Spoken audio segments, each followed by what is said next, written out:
Let's talk about the Jags for a second, because I feel like that offense is kind of in flux as well. We don't know who's going to be the dominant pass catcher there. To be honest, I don't know who's going to be the dominant running back in that offense. Let's talk about the type of offense that we expect from the Jags and whether we expect them to be a run-heavy offense, a balanced offense, or whether they're going to really put the ball in their first-pick quarterback, Trevor Lawrence's, hands. What offense do you guys expect from the Jags? You want to take this or you want me to go first? Yeah, you can go ahead. Oh, he's pulling out the notes. He's pulling out the notes. Hey, he's pulling out the notes. He's ready. He's pulling out the notes. Let me pull out the glasses. Oh, man. So,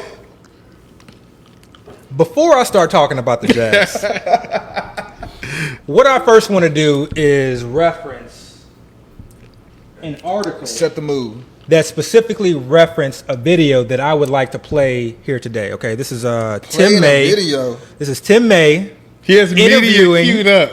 Y'all got it queued up. Wow. Okay, I wasn't even privy to none of this. Boys are setting things up without telling me. I see. Okay. If you stay ready, you ain't got to get ready. You got to get ready. Okay, so all right. Hey, so I'm a spectator now too. Go ahead. So I'm gonna play a clip from Tim May's podcast. It's an interview with Urban Meyer, and I think it gives us some insight on what this Jags offense can be. Okay, let's do it. I was set up, but all right, I'm here for it. What's your take on that? Well, you look at the history of offensive football at Ohio State, and obviously Troy Smith, the 06 team, would go down as one of the great ones. Our 2014, I think, statistically, might be one of the best. Or it might have been 2013 as well. But I want to say we led the Big Ten in offense every year, but maybe one, maybe two. Yeah. And I'm really disappointed that didn't happen, but I guess that happens. The key position to me is going to be running back. If Trey Sermons, Master Teague, and Crowley, you're losing a horse. We've always had you look at the last 7 years from Carlos Hyde to Zeke Elliott to J.K. Dobbins and Mike Weber, we've had a horse. And I'll fight anybody in this. You have to run the football to be successful at the highest level. I'm not talking about to get fans in the stands and all that, but at the end of the day, for you to go win a national championship, at some point you're going to have to line up and smack someone and knock the line of scrimmage back. They can do that, but do they have the weaponry at the tailback position? And will they stay healthy? Because you don't want to run, Justin Fields, they have two freshmen behind him, quarterback. So they're going to, I know that's for a fact, they're going to be very cautious. They could run that kid a lot. But, he's got such good weaponry outside, like you said. The tight end is a guy that's almost forgotten, too, and he's the best tight end I've recruited out of high school. He's the best tight end I've seen come out of high school. Yeah, that's what I'm talking about. Okay, so I first want to, I want to give Dave Richards with CBS, he put out an article really sort of kind of going through his thoughts on what this Urban Meyer-led Jacksonville Jaguar team was going to be like in 2021. And it, I think the article is great, and it's sort of kind of his opinion, but he referenced that particular video or that particular podcast, and I think hearing it in context, and that with just sort of kind of my deep dive into what Urban Meyer has done throughout his collegiate career has kind of led me to what my understanding of what this offense is going to be. Okay, and this is obviously with the caveat that, we don't know. Okay, so we know Urban Meyers is coming in as a head coach. He has specifically said that he is not going to call plays, but he did allude to saying that basically my vision or what I want this offense to be, or that he's going to basically have a strong influence, in terms of how this offense was going to be run. And so obviously he hired Darryl Bevell as his offensive coordinator and Schottenheimer as a passing game coordinator. But when I go back and look at Urban Meyer's history, okay, excluding 2008, I think that was the year where he was suspended for a few games and he gave up or play calling duties. You mean Urban Meyer? Urban Meyer, yeah. He gave college? In college. To Jason Day. Yeah, to Jason Day. He was more run-heavy every single year pretty much than he was pass-heavy, meaning the ratio of run plays to passing plays, it was, I think, something along the lines about 55% to 45% run versus pass. And obviously that fluctuates a little bit, but for the most part, he was more run heavy than pass heavy. And yes, I know game script comes into that. If you're blowing people out, you're going to run more, etc. But just keep that in mind, okay?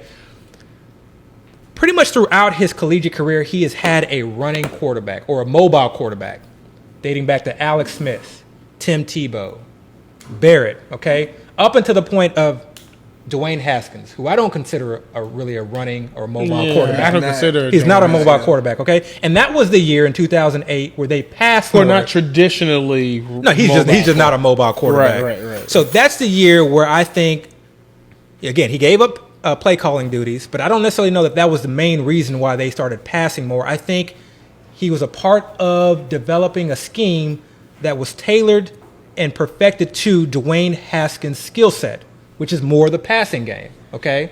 So what I see is an offensive-minded head coach who is going to tailor the offense to and towards his best offensive skill players. And right now, his best offensive skill player is Trevor Lawrence, okay? We just heard him. He said, I will fight anybody on this. To succeed at the highest level, you have to run the ball.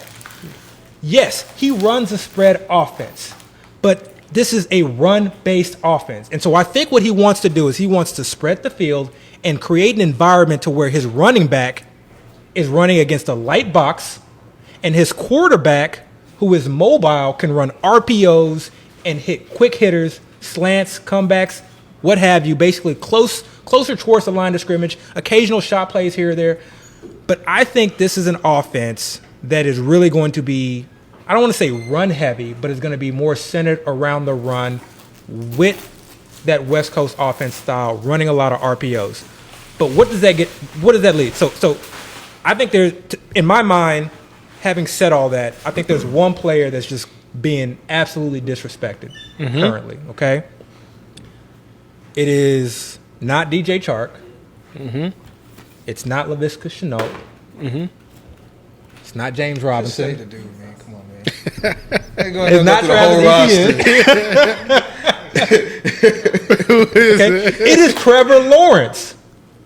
Okay. It is Trevor Lawrence. Think about this. Think about the offenses that Urban Meyer has been in and what those running quarterbacks have done in those offenses. Think about the offensive weapons that he has done. We didn't hear the entire pod, but he basically alludes to he wants explosive players, and he wants to create an environment when he gets those explosive players in situations to succeed, to take it to the house, obviously. We have ETN. You have Laviska Shenault. You have DJ Chark. You have Marvin Jones who can stretch the field, okay? And then you have a good running back in James Robinson, and you have a quarterback, #1 overall pick, who has wheels and has an arm. We've been sort of kind of wrapping our heads around, okay, who's that late round quarterback to go after? And we talked about our boy Trey Lance. And I love Trey Lance, and I still love Trey Lance. But we've seen Trey Lance's ADP significantly rise. Before, when we were getting him in the 15th round, now we're seeing him go in the 11th, 12th round. And that's tough. That's a tough price to pay.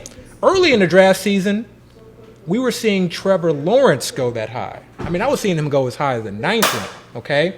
And we've seen his ADP significantly drop towards the 15th round now. So I'm starting to make a pivot where I don't necessarily want to spend that high draft capital on a Trey Lance necessarily. And I am really opening up my eyes to the idea that Trevor Lawrence has the potential to ball out. And I'm going to leave you with this. That Jags O-line. Wait. Is this what you were saying? Hey, let's not go there. Okay, let's not go there. Let's not go there. But yes, answer is yes. But that Jags O-line has they've got some potential. Okay, on that. I think they're experienced. They're bringing back their whole offensive line has started at least 2 years. Yeah, the last 2 years in the NFL. So they've got skill on that offensive line. Yeah. They've got legitimate weapons at the skill position. Okay, they do. They have a bad defense. Horrible defense. They play the Texans twice. They play the Titans twice. And they overall just have one of the easiest schedules of any team that I've seen this year. Remember, they had the worst record in the league, okay? Yeah. And I don't know, Vegas has them as like 6 or 6.5 to that to me is just that's more wins. That's more Texans disrespect than anything else. But I don't even see them winning that many games. Yeah, I see them lose. Basically, I see them losing a lot more games. I'm taking the under with that. So they're going to be in a lot of negative game scripts. Again, this is a you mobile. took the under with 6 wins. Yeah, six and a half wins. Yes, 6 wins. Yes. Let's not digress. Yeah, Okay. To me, this is a young quarterback. What's going to happen when that pocket breaks down, or what's going to happen when he sees teams in prevent? Instinct is going to kick in. He's going to run, and there's going to be design runs. There's going to be design RPOs. Okay, It's going to take off. he uses his quarterback near the goal line and in the red zone as well. There's going to be options there. I think we are potentially missing the boat on someone you can draft very late. Okay, Trevor Lawrence. I agree with your overall conclusion, let me speak but on it Dale, real quick. no. Okay. No. I'm going to you, Dale. I agree with your overall conclusion. Yeah. But Dale, did they draft a quarterback with the number 1 overall pick to be a run-heavy offense? I mean, I don't think he said they were going to be run heavy, but I don't think run so. centric.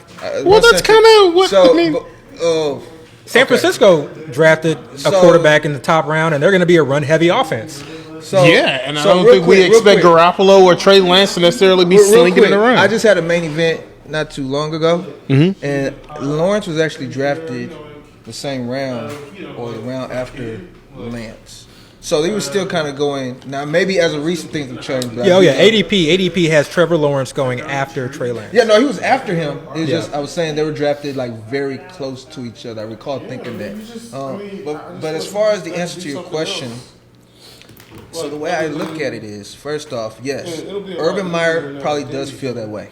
To dominate in the NFL, you have to run the ball successfully. By the way, go ahead and play my clip now. This is the perfect time. What clip? I don't have no clip.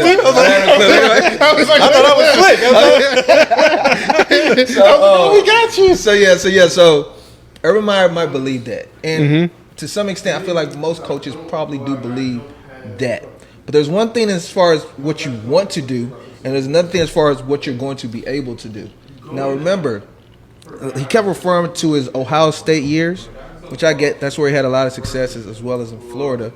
But those two teams tended to have the most talented players on the field every game. And you mentioned it a little bit. You kind of buried the lead, but Ohio State and Florida tended to blow out almost every team they played, and they always had these positive game scripts. They had the luxury of just running the ball and shoving it down whoever they're playing's throat pretty much the whole game. They had the top end running backs, they had the top end receivers. They had like 3-4 quarterbacks that could all start any season, so I don't want to just ignore that fact. Now that he's in the NFL, we just said it.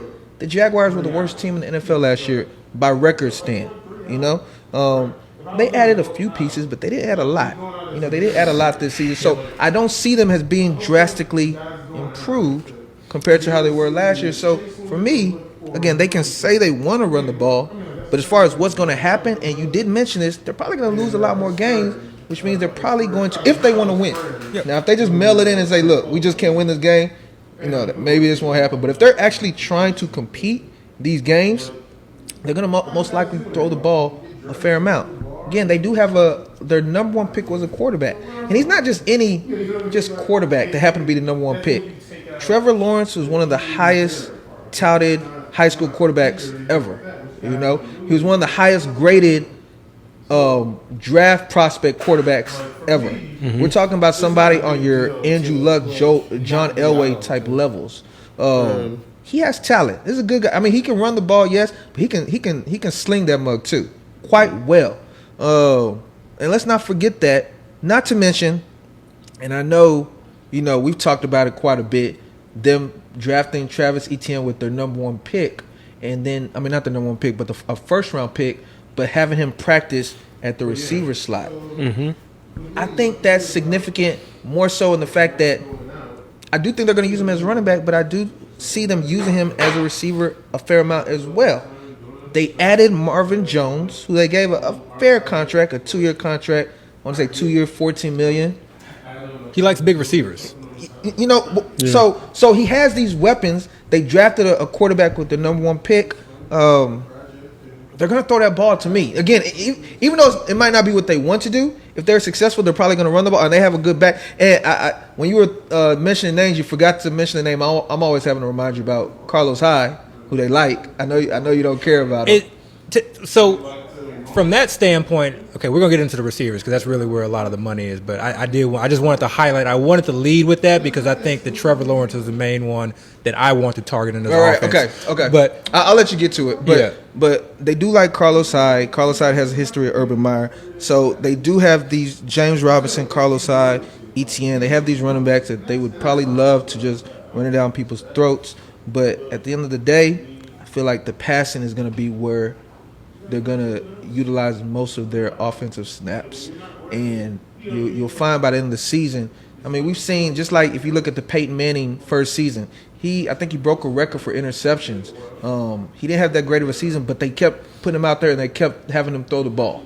But different style offense. It is a different style offense, but again, they can say they want to do one way, but when it comes out there, I'm just more alluding to I wanted to sort of kind of break it down from that standpoint, from a sense that when we're looking at the running back group, I'm not ending up with a lot of ETNs because I don't see this as a scenario. Everyone's sort of kind of, I think people who are high on ETN see a scenario where he just sort of kind of takes over the lead role or the majority of the work. And I don't see that happening in this offense. I don't think that what this offense is about. I think this offense is about trying to establish a strong run game while still spreading the defense out. I think there's a fine balance there, but I think you just heard him. And if you hear the rest of that interview, he talks about really having a strong workhorse back. He talks about having a workhorse back. And he talks about having multiple of them, okay? He just talked about Trey Sermon, but then also listed off the depth. Exactly. So are you saying you think this team is going to be balanced or more run heavy? They're going to want to try to be balanced, okay? I think they're going, from a standpoint of, they are going to want to give James Robinson the ball to run in between the tackles. And Carlos Hyde, but maybe Carlos Hyde a significantly less percentage. But ETN will definitely, I think, have value. So I like seeing ETN, like if I go wide receiver heavy and getting him in in the 5th round with that upside, with the idea that maybe he does take over. So I was looking I was looking at a little bit at ETN and kind of the news surrounding him. They did mention they wanted him to be a slash player. And when people saw that, I don't know if they specifically said it, but they compared that to the way he was using Curtis Samuel, my guy Curtis Samuel, and Percy Harvin, who were both actual running backs in college. But Curtis Samuel, they mentioned a stat where he actually ran or received the most targets in college that year for a running back. So I can see them utilizing him in that role, but still having him, run the ball. And they ran the ball. So check it. Percy Harvin's offensive coordinator in Minnesota and Seattle was Darren Bevell. Absolutely. Darren Bevell's, I don't know what to make of Darren Bevell. Okay, I'll say this. I think he's average. He's been in some good situations. Okay, he was with Brett Favre. He was with Russell Wilson. Then he ended up in Stafford. That whole Detroit situation, I don't want to hold too much against him from that. That was just a bad team. Right. But I don't know. I don't. It's hard. In my mind, Darren Bevell is more of a run-based, run-centric offensive coordinator. He did have that one play call, that infamous play call in the Super Bowl. Which one? The Malcolm Butler interception? Where he called the. He called that. But that's because he had. I think that's a big play call. I don't know. From what I've seen, I heard it was Bevell. Okay. But he had a close relationship with Russell Wilson. But I don't think Bevell is bringing his in offense. Favoritism or something? I can't find. I don't think Bevell is bringing in his offense. I think this is definitely going to be. I agree. I think it's the Urban Meyer offense. But again, you read up on Urban Myers and you kind of listen to a lot of his interviews. He does preach and talk about, this is not a dictatorship. Okay, when I bring in offensive coordinators or even defensive coordinators, it's a think tank. Okay, and we want to maximize our talent. So I think you have to look at their best player, which I think is Trevor Lawrence, and how are they going to utilize him? And the fact, again, he's not like Lamar Jackson style, but the dude has wheels. And I think to not utilize him in RPO play action pass, roll out, design runs. Like I see that. And then when the pocket breaks down, remember, he's still a rookie quarterback. As great a prospect as this is, he's still a rookie quarterback. So when the pocket breaks down, he has the wheels to move. And also, I don't want us to talk about the Jaguars without talking about the guy I actually like the most on their offense, and that's Laviska Shenault. I did mention Marvin Jones. They also have DJ Shark as receivers. But I'm a big fan of Shenault. So rank the 3 wide receivers. Shenault. And then who are the other 2? That's how I see it right now, you know. Okay. So for me, it's Shenault. I've been following him since he was in high school. I mean, this guy was a beast in high school. I think they referred to him as LeBron James of wide receivers in college, his early season. Big, strong running back type player. You know, he can actually be a running back. He's fun film to watch. Yeah, he could be a running back. I mean, he'll catch the ball. He'll try to run you over. Yeah. You know, he's not afraid of, or he doesn't shy away from contact whatsoever. Yeah. And it looks like he's still learning the position. You know, he looks like he's still trying to figure out how to run routes the right way. And if he gets that, he can be a special player. I will tell you this. I was not on the Shenault bandwagon.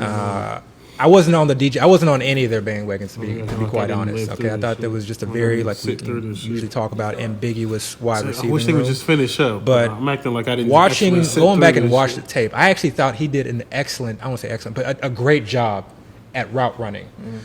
To me, he is more the short and intermediate route runner, right. And I see him as like a big slot receiver. Right. Remember, this team has no tight end. Okay, right. So and that's another reason why.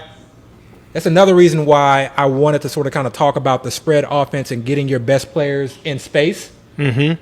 Because as a big slot receiver, you can have Marvin Jones sort of kind of run deep dig routes. You can have Shark. Shark is a speed guy. He can kind of clear things out. But you can have Shenault just come in and run these drag routes, these slant routes, these quick out routes. So for me, like, I've come around and I do see him as that, the best Jags receiver to own, and he's going at a nice price. I don't think he's going to see like a significant amount of the targets, but I think he's going at a nice price. I do want to mention this. Last year, his quarterbacks were Minshew and who was that other random quarterback? Glennon. Was Glennon? Okay, and they had another random quarterback that was that was his quarterback for his rookie season. Now he's getting one of the most highly touted prospects ever.